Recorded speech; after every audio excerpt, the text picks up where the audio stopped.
Bonjour, shalom, shalom, bien-aimé dans le Seigneur. Bonjour, collègue. Bonjour Flore. Gloire à Dieu. On est de retour encore vers vous parce que le Seigneur, il parle tantôt d'une façon, tantôt d'une autre. Il a encore parlé aujourd'hui et aujourd'hui, il nous a parlé du salut, de l'évangile du salut. Pourquoi vouloir le salut? Qu'est-ce que le salut et comment obtenir le salut? Donc, c'est ça notre sujet aujourd'hui. Donc, le salut, c'est quoi? C'est être sauvé. Être sauvé par Jésus, par le sang de Jésus. Et comment être sauvé? Donc, pour recevoir le salut, il faut accepter Jésus dans sa vie comme Seigneur et Sauveur. Pour recevoir le salut, il faut vivre. C'est-à-dire qu'on l'accepte, on le reconnaît et on le vit. Et il faut déclarer aussi solennellement que Jésus est notre Seigneur et Sauveur. Et là, on a le salut. Et le Seigneur, il nous a donné le salut. Pourquoi on arrive à ça? Pourquoi on arrive aujourd'hui à chercher le salut? Alors que Dieu qui est amour, Dieu qui nous aime tant, qui nous a créés, on n'avait pas besoin de faire tout ce trajet, toutes ces étapes-là, de chercher le salut. Nous sommes les enfants de Dieu, donc on devrait avoir le salut gratuitement. On devait naître déjà sauvé. On devait déjà naître sauvé. Mais non, c'est pas comme ça que ça se passe. Parce que avant qu'on ne vienne, il y a eu toute une histoire. Il y a eu toute une histoire. Il y a eu du monde avant nous. Et nous, on se retrouve juste plongés dans le... Nous sommes des héritiers de cette histoire-là, hein, collègue. Oui, oui, oui. Quand on lit la parole de Dieu, c'est vrai que la parole de Dieu est complexe, très complexe. Mais il ne faut pas raisonner avec la parole de Dieu, il faut vraiment la lire et laisser le Saint-Esprit travailler notre cœur et notre compréhension. Quand on raisonne avec la parole de Dieu, on passe à côté des choses, des révélations, des rémas que Dieu a mis dans sa parole. Parce que la parole de Dieu est vivante, elle parle encore aujourd'hui. Notre monde n'est pas en dehors de la parole, elle est. Nous vivons avec cette parole qui est puissante encore aujourd'hui. Adam et Ève étaient placés dans un jardin d'Éden et ils avaient tout, ils avaient autorité sur tout, c'est eux qui contrôlaient tout, ils ont nommé toutes les choses que Dieu a créées. Et Dieu leur avait donné juste un seul ordre. De tous les arbres, des arbres du jardin, vous pourrez manger, mais sauf celui qui se trouve là, l'arbre de la connaissance, vous n'y mangerez pas. Adam était au courant. Ève était au courant aussi, sûrement, parce que Adam lui en avait sûrement parlé, peu importe. Cependant, le diable, qui est notre ennemi à nous aussi aujourd'hui, les a entraînés dans une magouille mais incroyable. Il est venu tenter, il est venu séduire Ève, et Ève malheureusement s'est laissée tenter par le fruit défendu. Et donc, elle en a donné aussi à son cher et tendre Adam, et tous les deux ont désobéi à la parole de Dieu. Ils se sont retrouvés. Ils se sont rendus compte qu'ils étaient nus. Parce qu'ils avaient justement mangé le fruit de la connaissance. Ils se sont rendus qu'ils étaient nus. Hein? Et le diable a bien profité du doute qu'il est venu mettre dans leur cœur. Parce que oui, il est venu leur dire, est-ce que Dieu a réellement dit? Est-ce que Dieu a réellement dit? Vous voyez comment il est voilà, c'est le diable. Futé. Il est futé. Il est vraiment... c'est le diable. Il sait utiliser les mots, très subtil. Il entre subtilement. Voilà. Donc... chemin faisant, sachant qu'ils ont désobéi, Dieu les a chassés du jardin d'Éden. Pendant qu'ils chassent ses enfants du jardin d'Éden, Satan, qui se retrouvait lui aussi sur la terre, il n'a fait que... Il les a chassés et il les a maudits aussi. Il les a chassés et il les a maudits. Mais lorsque Dieu maudit l'homme, Satan, il a vraiment bien maudit. Mais lorsque Dieu maudit l'homme, avant de maudire l'homme, il a d'abord pris soin de l'habiller. Il a d'abord pris soin de le protéger. Exact. Vous voyez l'amour de Dieu. Pourtant, l'enfant a désobéi, mais le Père a toujours l'amour. Donc, n'oublions jamais que Dieu nous aime, quels que soient nos péchés. Dieu nous aime. Nous sommes à lui, lui à nous. Donc, il prend soin de nous. Il prend soin de nous parce que Adam et Ève, quand il les avait mis dans le jardin, il les a bénis. Il les a bénis de toutes sortes de bénédictions. Il leur avait donné toute la prospérité. Il avait dit d'aller dans le monde et multiplier, aller et multiplier. Comment est la phrase là? C'est allez multiplier, multipliez-vous, remplissez la terre. terre. Il leur a donné toutes les richesses de la terre. Ils allaient dominer sur la terre. Ils allaient faire ci, ils allaient faire ça. Mais le Seigneur, il ne peut jamais retirer ce qu'il a dit parce que c'est un homme. C'est pas un homme, le Seigneur. Il n'est pas un homme pour mentir. Donc le Seigneur ne peut pas nous bénir et puis retirer la bénédiction, jamais. Il a laissé la bénédiction vu qu'il avait déjà donné et il a juste rajouté la malédiction. Il les a maudits après. Il a donné à chacun sa malédiction. Toi, l'homme, tu feras ci, toi, la femme, tu enfanteras difficilement, que vous connaissez d'ailleurs. Et donc, ils ont vécu dans le péché. Ils ont vécu dans le péché. Et donc, tu voulais dire? Sachant qu'ils n'étaient plus près, ils étaient, voilà, près de Dieu. C'est même pas ça, c'est qu'ils ont perdu la présence de Dieu. Mais oui, mais ils sont morts spirituellement. Oui, ils sont morts spirituellement. Hein? C'est là, c'est ça la mort. Étant éloignés Exact. du jardin d'Éden, c'est en fait éloignés du jardin d'Éden. Donc, ils étaient éloignés de la présence de Dieu. Donc, Dieu n'était plus avec eux. Ils étaient livrés au péché. Ils étaient, donc, ils ont eu des manières de vivre, Adam et Ève. Donc, ils ont eu des péchés. Ils ont transmis les péchés à leurs enfants, qui ont transmis à leurs enfants, qui ont transmis à leurs enfants.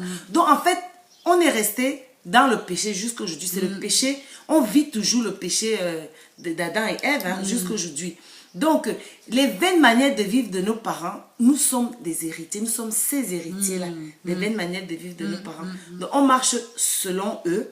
Et maintenant, c'est à partir de là qu'on décide donc de tout arrêter. Mais oui. De tout arrêter. Parce que si nous, aujourd'hui, on se dit qu'on a accepté Jésus dans nos vies, on connaît la parole de Dieu, on a lu la parole de Dieu, on sait que Jésus est mort pour nous et que si on accepte Jésus dans nos vies, on est sauvé. Parce qu'en fait, c'est ça le but, c'est d'être sauvé. Oui. On sait qu'on est sauvé. Et donc, on ne va pas être sauvé parce qu'on a accepté Jésus dans nos vies. Non, il y a des liens à couper. C'est des étapes. Il y a des étapes à faire dans nos vies. Donc, arrêtez la relation d'Adam et Ève. Arrêtez la relation des bonnes manières de vivre de nos parents.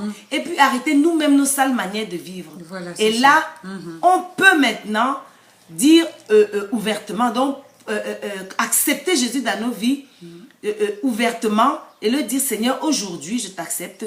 Et donc, c'est comment c'est donc la nouvelle naissance. C'est la nouvelle naissance, en fait. C'est la nouvelle naissance. Pour naître de nouveau, pour avoir le salut, il faut abandonner. Il y a des choses dans nos vies que nous devons abandonner.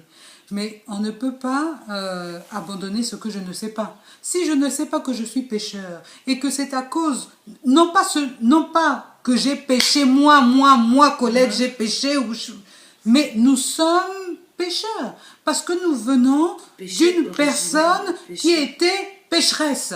Et donc ce lien de sang du péché, ce lien est en nous. Nous sommes pécheurs. Maintenant, Christ, ce qu'il a fait, il est venu pour nous sauver. Il est venu pour que nous soyons nettoyés, naître de nouveau, être de nouvelles personnes.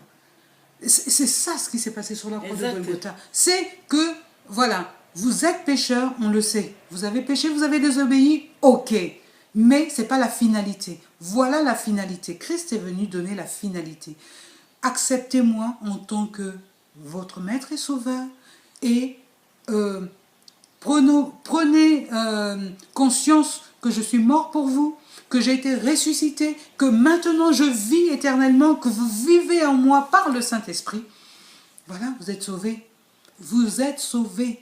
Quand bien même il y aurait un péché qui viendra encore vous titiller, Jésus a dit, j'ai déjà effacé tous les péchés passés, les péchés présents, les péchés à venir.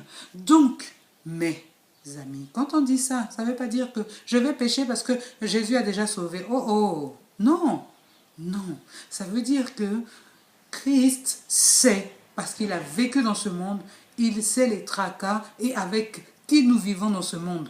Et il sait que nous allons être tentés. Au-delà, nous allons être tentés toujours parce que nous sommes dans ce monde avec un ennemi qui est en colère. Mais il dit, mes enfants, je vous ai déjà sauvés. J'ai effacé l'ardoise. L'ordonnance là, j'ai effacé, j'ai déchiré ça. Vous êtes à moi, moi à vous. Donc agissez en conformité avec ma parole. Je vous laisse ma parole et c'est avec cette parole que vous allez pouvoir tenir ferme. Résister. C'est ça. Et donc moi je voulais dire que quand on a décidé, quand on a lu la parole de Dieu, ou on a écouté un message, où on a été convaincu que maintenant c'est l'heure de prendre la décision de marcher selon Christ, parce que le Seigneur a dit, comme elle a dit ma soeur, il est venu, il a donné sa vie à la croix pour nous, et donc on doit suivre ce chemin-là.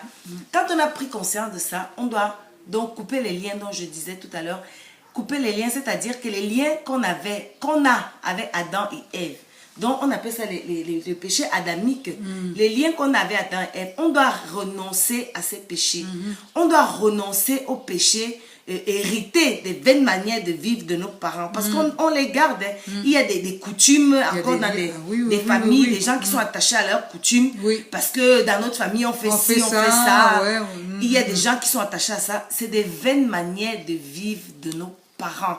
Et donc la Bible le dit, hein, de couper les liens avec ces vaines manières de vivre, parce que on peut accepter Jésus dans nos vies, mais si on a avoir des pratiques, eh bien on ne marche pas avec Jésus, parce que Jésus est jaloux. Jésus c'est le chemin, c'est pas un des chemins. Jésus c'est le chemin qui mène à la vie éternelle. Jésus c'est le chemin, c'est la vérité. Donc quand on accepte Jésus dans la vie, on coupe les liens avec toutes les traditions, parce que les traditions c'est satanique. C'est toutes les traditions, toutes les vaines manières de vivre de nos parents. On coupe les liens.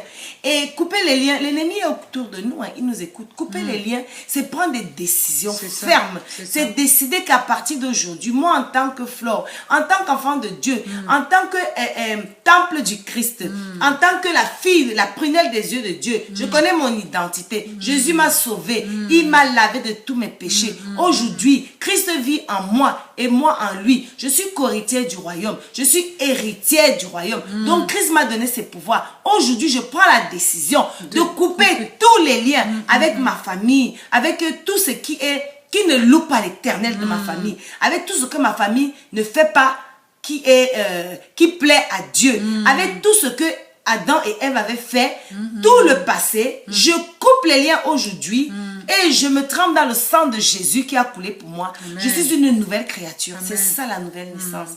C'est ça être né de nouveau. Voilà. Et donc marcher après ça, dans la droiture, marcher selon les pas de Jésus.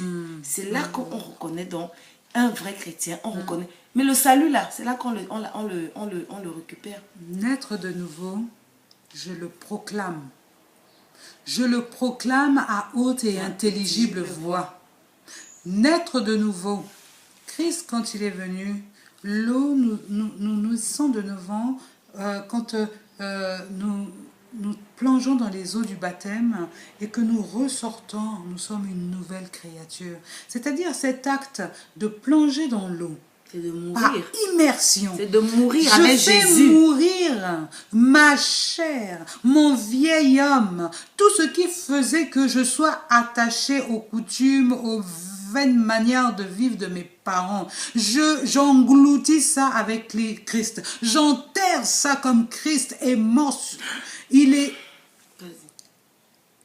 Comme Christ est mort, il est descendu aux enfers. Moi, tout cela, tout mon péché là, tout ça, je le fais descendre en enfer. Et comme Christ est remonté dans la gloire, lorsque je sors de l'eau du baptême, dans cette gloire, je deviens clean devant l'Éternel. Et lorsque l'Éternel me voit, il me voit clean. Même si, quelquefois, dans ma vie, il y a des choses qui ne vont pas. Lorsque je reviens au Père et que je demande pardon, mon Papa Céleste, il me voit clean. Amen. Parce qu'il est mort sur la croix de Golgotha pour cela. Donc il me voit clean. Mes amis, c'est ça la nouvelle naissance. C'est tout abandonner. Les choses compliquées, les choses vraiment terrestres qui n'ont ni queue ni tête, pas de sens, des choses qui nous lient, qui nous enchaînent.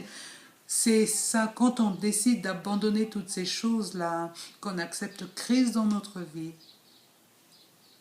vous êtes sauvés. C'est ça le message du salut. Mes amis, Jésus vous appelle aujourd'hui. Il vous appelle chacun par votre nom. Et il attend juste une décision de vous. Une décision que vous devez prendre avec vraiment un cœur sincère en disant oui, vraiment moi, je veux être sauvé. Mon péché, je veux le laisser. Je veux naître de nouveau avec toi, Jésus. Et lorsque vous dites ça, Jésus vous accueille. Il ouvre ses bras d'amour. Il vous accueille parce que vraiment, c'est son désir le plus ardent que ses enfants reviennent au royaume, soient sauvés. Et des fois, tu sais, Colette, il y a des fois, quand tu suis un message comme ça et que tu acceptes Jésus, et l'ennemi sait toute la gloire que tu as, il sait dans quelle gloire tu es entré, et il viendra te titiller. Oui. Et là, c'est là que tu as toutes les attaques, c'est là que tu as toutes les persécutions, c'est là que tu as toutes les insultes, c'est là que tu vois tous les gens qui viennent vers toi te provoquer. C'est là. C'est la bataille qui commence. C'est la bataille qui commence. Il faut être prêt. Soyez prêts à recevoir toutes les persécutions parce que c'est là que le Seigneur va vous relever. Il va vous relever. Ça va être difficile, c'est sûr, hein, parce qu'il y a des choses de nos vies qu'on doit blesser. Parce que oui, c'est vrai, on est plongé dans les eaux, dans la piscine, on est parti se baptiser et tout. Mais la chair, on a la chair qui est là. Donc, on ne peut pas tout enlever le même jour. L'esprit est bien disposé, voilà, la chair est faible. Donc, la chair, elle est faible parce que quand on sort de là, on rentre dans la vie de tous les jours, la vie on mène toujours. Donc, on va retrouver nos habitudes à la maison, avec nos maris, avec nos frères. Et donc, c'est à nous de demander maintenant à notre Dieu, à notre Papa, au Saint-Esprit, de venir nous aider quotidiennement. C'est ça la conversion. C'est ça la conversion. La conversion, c'est d'étape en étape. C'est tous les jours. C'est tous les jours la conversion. Parce qu'on accepte Jésus, c'est une chose. Et maintenant, la conversion, c'est doucement. Ne vous inquiétez pas, vous allez tomber. Ne vous inquiétez pas, vous allez tomber. Mais il y a quelqu'un à côté pour vous relever. Nous, on est baptisés depuis des années. On a accepté Jésus depuis des années. On tombe chaque jour. On ne tombe pas consciemment. Des fois, ça arrive où on tombe consciemment parce que c'est dur. Et très souvent, ça arrive, on pêche parce que c'est des accidents. Et là, on demande pardon à notre papa. Ne croyez pas qu'on est saint, on est surhumain. Non, c'est pas possible. On a des familles. On a des enfants, on a des maris, on a des voisins, on a des collègues. On vit dans ce monde. On vit dans ce monde. Et on sait que ce monde est sous l'emprise du malin. Donc nous allons être tentés. Nous allons être tentés. De toutes sortes mais le Seigneur est dit, résistez. Pourquoi le Seigneur dit résister? Il savait. Il sait. Il sait, il a vécu dans ce monde. Il a vu et il voit. Il est sur son trône, il regarde. Il intercède pour nous. C'est notre avocat. Il voit ce qui se passe. Oui. Pourquoi aurions-nous besoin d'un avocat si on n'avait pas besoin? Si on n'avait pas d'affaires à régler, s'il n'y avait pas d'affaires à régler, c'est que nous avons un avocat parce qu'il sait qu'il y a tellement d'affaires à régler sur cette terre et que l'ennemi est toujours en train d'aller plaider en disant ouais ben voilà t'as vu mais non. Et notre avocat Jésus il dit papa voilà les clous, voilà les clous. Voilà, j'ai payé de ma vie pour ça. Donc, il peut pas venir plaider pour ça. Mais c'est pour ça que Jésus a dit à la croix, Tetelestar. Tout est accompli. Tout. Quand il dit tout là, il n'y a pas un peu. Il a dit tout. Tout veut dire tout. Le tout de tout dans tout, partout. Il n'y a pas un autre endroit. C'est tout pour tout, partout, dans tout. Quand Jésus a dit tout, c'est tout.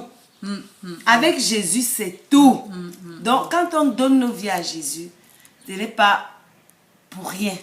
C'est parce que le salut est assuré. Le salut est là. On va être dans la gloire. Nous allons être dans une gloire, dans une atmosphère de gloire, où tous les jours sera chant et adoration et louange. Nous serons dans l'adoration, nous serons dans la joie, la paix, l'amour. Et c'est ce qu'on doit vivre déjà ici. Le royaume des cieux commence sur la terre. On doit vivre le royaume des cieux maintenant.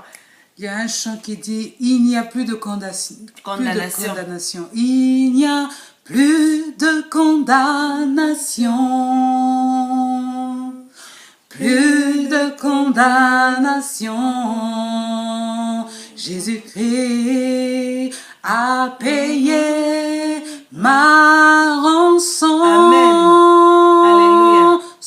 acceptes Christ, il n'y a plus de condamnation. Il n'y a plus de condamnation. Si effectivement tu as donné ta vie à Christ et que tu as un sentiment de culpabilité, sache que la culpabilité n'est pas de Dieu.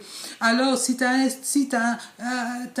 une culpabilité qui te monte là, fais le point avec toi-même. Fais le point, parce que oui, nous devons faire le point tous les jours. Nous devons faire le point, parce que on peut être tenté d'une manière ou d'une autre, de façon subtile, on ne sait pas trop. Mais quand il y a quelque chose dans nos cœurs, le cœur que nous avons là est un baromètre. C'est lui qui nous dit, en fait, si il y a quelque chose qui ne va pas. Écoutons souvent notre cœur et analysons dans la paix, dans la joie, parce que Christ a déjà tout payé. Amen. Maintenant, ce que nous faisons là, sur cette terre, c'est juste, franchement, travailler pour attirer les autres. Parce que Christ a déjà travailler fait... pour le royaume, pour les intérêts du royaume. Voilà, parce que Christ a déjà tout fait. Donc là, ce qui nous reste à faire, c'est juste le langage que nous avons là. Nous devons le partager aux autres qui ne sont pas encore conscients de cela, parce que chacun ne reçoit pas la parole en même temps. Et puis vous savez, c'est l'Esprit qui fait le travail. Voilà. Aujourd'hui, nous avons tel âge. Demain, nos enfants, il faudrait aussi que nos enfants travaillent. Donc, on leur apprend, et chacun, nous avons quelque chose à faire, mes frères, mes sœurs. Allons-y, travaillons pour le royaume, parce que c'est trop beau. Le salut. Il faut chercher le salut, mes frères et mes sœurs, le salut. C'est important. Le salut est important, parce qu'après, on ne sera pas dans le feu de la géhenne. Nous serons dans la lumière. Nous ne serons pas dans les ténèbres, nous serons dans la lumière. Et on aspire à ça. On aspire à ça. Que personne ne vous mente.